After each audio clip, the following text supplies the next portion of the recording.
Anyway, kaya siguro binigyan na ako ng Diyos ng chance na sa bahay ako magtrabaho, makapagtrabaho. Binigyan ako ng talent just to enjoy my daughter.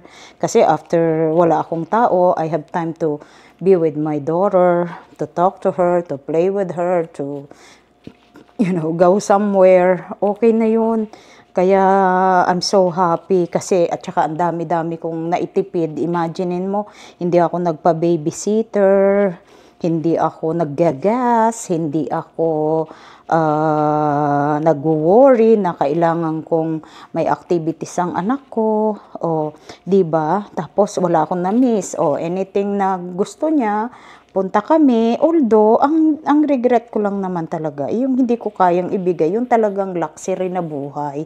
Like we travel, hindi naman namin afford yung mga travel.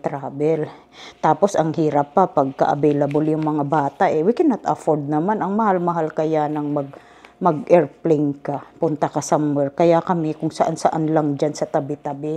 At saka during my time, like I said, iba pa. Hindi katulad ngayon, ang mga millennials ngayon, they have a lot of things to do. Nakakapag-enjoy sila lahat. Nakukuha nilang, kaya nilang mag-travel ng kung saan-saan. Hindi katulad namin, takot kami. Kasi, at saka, ang hirap kaya gumalaw ng, gusto mo pagka nagbabakasyon ka naman, huwag ka naman magtipid. Kung paycheck to paycheck ka lang, paano ka naman mag-i-enjoy? Kahirap naman yata mag-enjoy ng ganun. Kaya paminsan-minsan, we rather go home na lang sa Philippines para doon na lang kami mag-enjoy. Kaso nga lang, nag-i-end up, pag umuwi naman kami, kapangit-pangit naman ang weather kasi nga, yun lang yung available time ng anak ko. So, ang lungkot walang fit Kaya, ang hirap talaga. Ang hirap talagang ng time. So, anyway, just like I said, I'm so blessed na dito ako nagtatrabaho, na marami, like I said, at least yung mga, kaysa ibabayad ko doon, di ipang na lang ng anak ko yon, kung ano-ano na lang na ginagawa namin, at least hindi kami kaliwat kanan ang utang. Honestly, kami lang yata dito sa Amerika, iilan lang ang tao sa Amerika na walang utang. But we have major credit cards. I'm using my credit card just to earn like my points. Not because, kukuha ako ng credit card and then si credit card ang kumikita sa akin. Nope. Ang hirap kayong magtrabaho. Kaya alam nyo, huwag kayong sisigi sa credit card. Ako, ang utang ko lang dito sa Amerika, yung bahay ko lang. Ang yabang ko, no? Pero totoo yun. Talagang, kasi kami, kinukonsidered pa rin namin na mag-Pilipinas. Syempre, kung time na kami mag-Pilipinas at kung baong kami sa utang, paano naman kami uuwi? Kung baong ka sa utang, baka kulang pa yung pension namin para ibayad ng credit card namin. Di wala. Kaya alam nyo, it's okay na mag-prepare tayo. Pero yung kaya nyo lang naman, huwag nyo naman parusahan yung sarili nyo sa pagtitipid dahil lang sa gusto nyong yung kaya lang, di ba? Kaya kami, talagang nakita ko na yung buhay na dito, ang tao dito mag-work talaga forever. Hindi katulad sa atin, you have no choice but to stop. Kasi pag matanda ka na doon, ano pa yung tatrabahuhin mo doon? Wala ka nang tatrabahuhin doon. At saka kung andito ka sa Amerika at magtatrabaho ka ng Pilipinas, what's the point? No? Kung magtatrabaho ako, I rather stay here sa Pilipinas. That's the reason gusto pa rin namin i-consider because pwede kang mag-stop mag-work, pwede kang mag-enjoy. Kasi, at saka marami kang mapupuntahan. Dito, winter na lang, wala ka nang mapuntahan. Puro kainan lang ang pupuntahan namin. Sa atin, kahit na puro kainan, sa mga katulad namin, ma-afford na namin yung expenses dyan, Kaya, pwede na rin kami dyan kahit na papano mas mai-enjoy na namin ang buhay namin dyan kesa dito. But anyway, that's only a plan. Ayoko nang hindi ko ina-assume, but that's part of our plan na hindi, tentative pa rin, syempre. We cannot say right now until, makita namin ang reality kung kakayanin ba namin, So, yun lang ang masasabi ko. Pero actually, like I said, since before, nung andito pa yung anak ko, she knows na someday uuwi kami. Alam niya yon na siya nga yung nagbigay sa akin ng idea doon na mag-Pilipinas. Kasi alam niya, nakita niya dito eh. We're not very comfortable here, actually. Iba dito. Talagang dito, pag hindi mo lupa eh. Hindi mo maramdaman yung talagang feeling na free ka. But, siyempre, hindi ko nilalahat kasi iba-iba naman kami ng situation ng buhay. Katulad ng ibang tao na meron naman mga naman sila, may mga magagandang kabuhayan naman sila dito. So, okay lang na mag-stay sila dito. Hindi ko sinasabi na, it's better na pumunta sa Pilipinas sa mga kaso lang namin. Iba-iba naman ang kaso ng tao dito eh. Marami naman ditong kumikita rin naman na talagang sobra-sobra. Kung sobra-sobra, ano naman gagawin ko talaga dyan sa Pilipinas? Dito na nga lang talaga ako. Andito lahat ng convenient na buhay. Actually, dyan talagang mai-stress kami kasi iba na yung lifestyle dyan. Hindi na yan katulad dito. Hindi yan ang lifestyle namin actually. Parang layback kasi dyan. Kita nyo kami, pagka-andyan kami, we always like,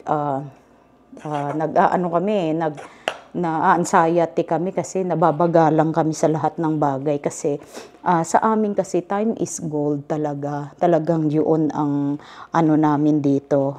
Keep going kami dito. Napaka sayang ng panahon mo kung uubusin mo lang sa traffic, uubusin mo lang sa intayan ng mga kasama.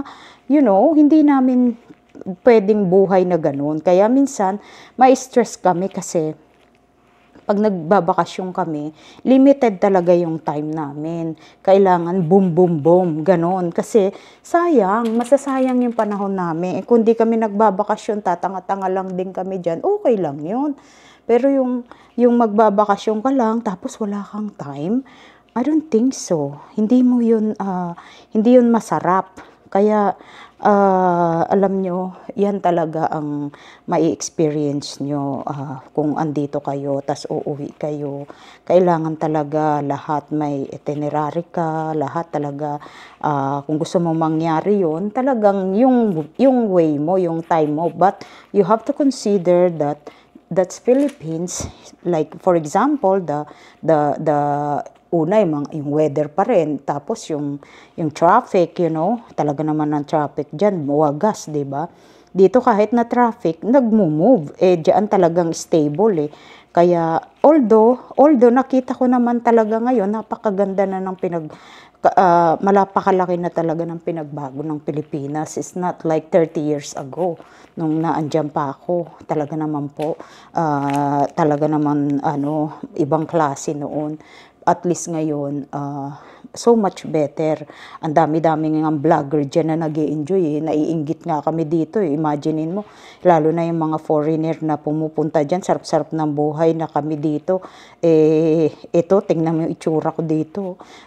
Pag may time, kala mo magpapahinga ka. Hindi hanap ka ng ibang gagawin mo para hindi ka matambakan ng gagawin. Ito, katulad nito. Pero, nasa sa tao na rin yun. Nasa sa tao yan. Kung ayaw mo tong gawin, nasa sa'yo yun. Bumili ka na lang. Hindi mo kailangan gawin ito. Kung ma-afford mo naman, why not? Ako lang naman, kaya naman ako nagaganito kasi, like I said, para mabisi rin ako. Plus, sayang naman. At least nakaka-party kami ng lahat ng okasyon. Talagang ini-enjoy namin, sineselebrate namin dito. Kasi life is too short. Enjoy na lang while you can. Kaysa naman sa, walang nangyari sa buhay mo. Alam mo na ang kaligayahan na lang ng tao dito is mag-party. Kaya, gawin nyo. Kaya hindi ako nangihinayang. Tsaka, nag-i-invite ako ng tao talaga. Ini-invite ko sila. Kaya nga lang, simple lang like I said, ang ano ko, hindi bongga. Kasi hindi ko naman kaya magbongga-bongga. Tama na sa akin ito, napakain ko sila, napa-enjoy ko sila. Tama na yun. Kasi kung magbubongga-bongga pa tayo, ay wag na. Sayang naman yung pinaghirapan namin dyan. Ano ba yan? Kung kaya ko, sobra-sobra pera ko, why not? Ako, basta ma-celebrate, mag-enjoy yung mga bisita ko, I'm good, good na kami doon. Nag-enjoy na kami pare-pareho. Yun lang talaga yung gusto kong mangyari din sa buhay namin. Kaya, I always enjoy my mga birthdays, anything. Kaya nga, like I said, because I used to celebrate my daughter's birthday. So, iko-continue namin ngayon. Pero siguro dito na lang kami sa bahay pagka yung mga ganong bagay. Basta, but we'll see kung anong the best. Kasi 1 week apart lang sila ng daddy niya. So, probably kung close naman, baka sabay na lang sila lagi. Pero I am planning to have a small party dito sa bahay for my baby. Basta gusto ko siya mabigyan ng lahat. Iko-continue ko lahat yung kung ano man yung nakagawian namin sa kanya. I will continue that just to remember her na, hindi porke wala na yung anak ko, hindi ko nagagawin yung mga bagay na yan. I'm still gonna do it para sa kanya. Para, yun yung gusto namin gawin, Hindi dahil sa kung ano-ano pa mang dahilan, basta gusto kong, yung gusto niya, like before, gawin ko na lang. Kasi, ano ba naman yun, matyaga naman ako magluto-luto dito, so kaya ko namang gawin lahat yan. Kaya, no problem about that. And my husband was willing to do it anyway, to help me anyway. So, we're good. Kami ng asawa ko team kami. Although, marami kaming mga disagreement sa mga kung saan-saan. Kasi normal lang naman yun. Siyempre, iba naman kaming tao. Hindi naman kami pareho ng lahat gusto. But the good thing, itong mga ginagawa ko na ganito at gusto niya at gusto ko din. 'Di ba? Hindi naman yung ako lang yung may gusto. O siya lang ang may gusto. Yun ang mahirap, 'di ba? Kaya ako, kahit na pumunta ako diyan sa Pilipinas someday, I'm still gonna do this. I will invite all my family, my friends, I don't mind. Ano ba naman yung birthday lang. Pero ang gusto ko ganito, hindi yung kakain na lang tayo sa labas, ganyan. Kasi boring yun Gusto ko yung medyo may hangout pa tayo para may time tayong mingle. Ganun ang gagawin ko. Kaya, hopefully, mangyari. Kasi, hindi ko pa rin alam kung ano rin ang mangyayari sa amin. Let's say we decided to go back to Philippines, but I am so looking forward na sana ma-enjoy namin, na sana nga wag kaming ma-disappoint kasi talagang right now gusto namin talagang we keep going, lalo na yung mga like I said yung normal namin ginagawa nung andito pa yung anak ko. I wanna continue that for her, So, so I will see you sa mga taong maiimbita ko dito. I wish maimbita ko kayo dyan sa mga Pilipinas, but I can't. At saka, my God, anyway, talagang imposible naman kasi yun, diba? So anyway, like I said, dito, okay lang kami. Kahit na ganyan ang ginagawa namin, lalo na yung group of friends, gusto lang naman niya sayaw-sayaw asawa ko naman, sa kanta-kanta lang naman, di meron din siyang part, hindi naman yung para sa amin lang, di ba?